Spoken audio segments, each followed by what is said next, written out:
care whose ox is God. You were risking your approval. I believe. And you sat in the chamber. And Afenyo continued to say that if you were willing, because he had discussed with you in chambers, and they had supposedly showed you a certain text that you could read out as an apology, and that would have ended it. They would have passed you by consensus. You and Ablakwa. You introduced me this morning as Minister for Communications. That's correct. So, I mean, I'm happy I stuck to my guns. You know, if only if Esau understood the power of his birthright, he wouldn't have sold it for a bowl of broth.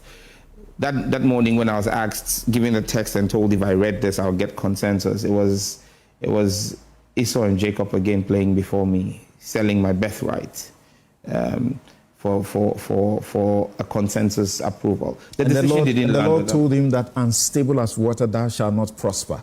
Absolutely. You wanted to be stable as water so that I can prosper in the ministry. But you knew that there was a risk. You could have lost your approval.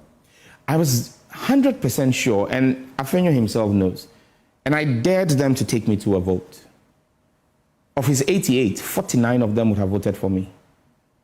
And that's why Afenyo, after calling for the vote, chose to abstain. He knew he didn't have his back. His members told him to his face in my presence that if he took me to a vote, 49 of his 88, I'm specific, 49 of his 88 would have voted against his position because they didn't see the wisdom in the position that was being taken. So that was a cowardly backtracking. Is that what you suspect happened? He had to eat the humble pie. How do you say you're not supporting by consensus? This is the first time any minority has said they will not support a vote by consensus and failed to demand a secret ballot. This is the first time, myself and Okujeto Ablakwa. And that's because I said 49 of his members made it clear to him. And at the time they were taking the debate on my report, play the video and see how many of his members were seated in the chamber. He had whipped them in and they walked out of the chamber.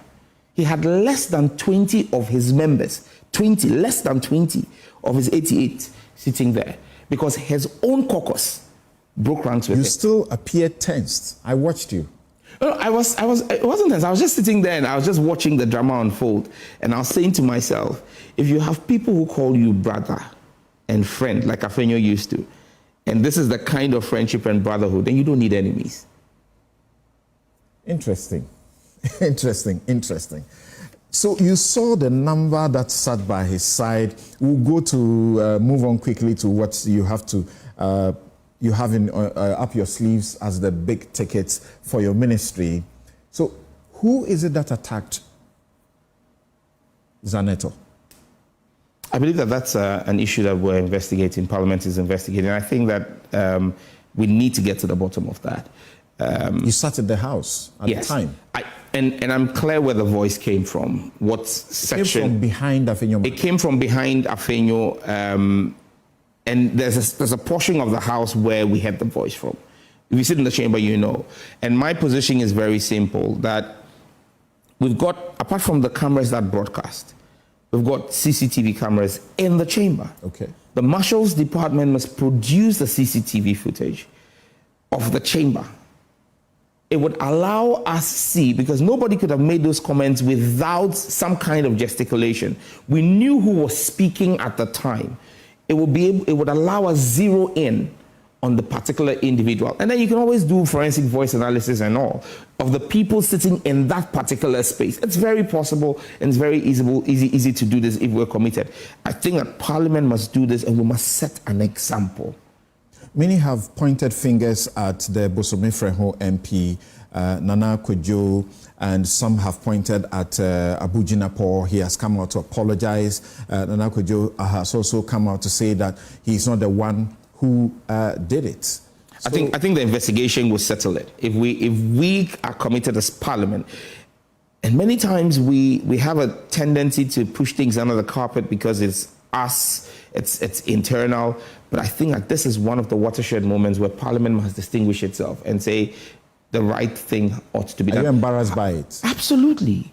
So you encourage your members who saw the particular person to point them out? Absolutely. It's the honorable thing to do. We bear the title honorable.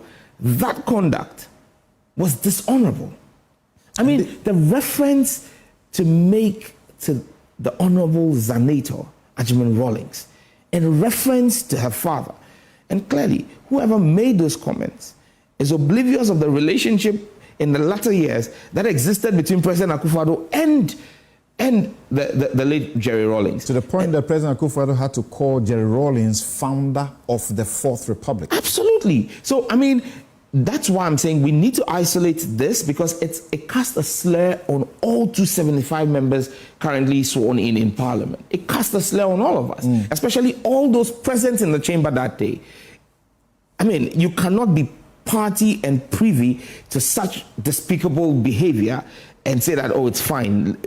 We are upset and seeking to use the Privileges Committee to summon somebody who called action of an MP silly.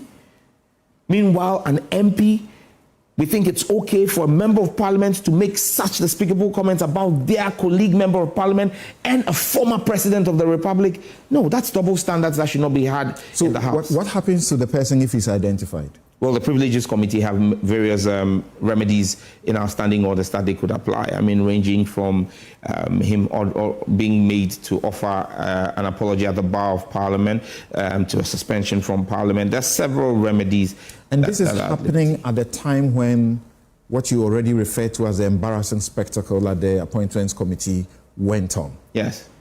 What do you make of the committee's proceedings so far?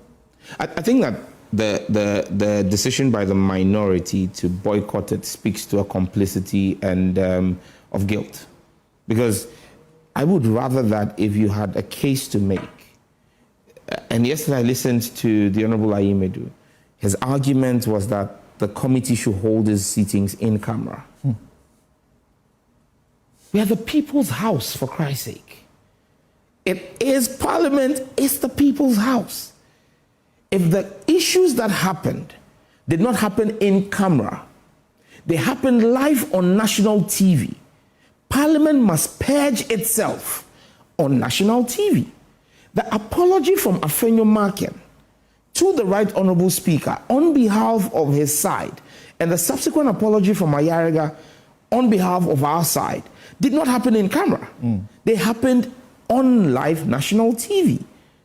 The investigation into what led to those despicable scenes must happen on live TV. Parliament cannot say that we're going to make this. This is not one of the times when we will become hermits and close in. These investigations, to what end? Well, if culpability is found, it will be made known to the Speaker and the House. And once again, like I keep saying, if your actions are seen to be contemptuous of Parliament or bringing the reputation of Parliament to public opprobrium, there are sanctions that are available to the Speaker and to Parliament to met out. And I think that that's where we must go. It would instill some level of discipline, especially when you see the fact that there is the attempt by a section of the House to make the House ungovernable.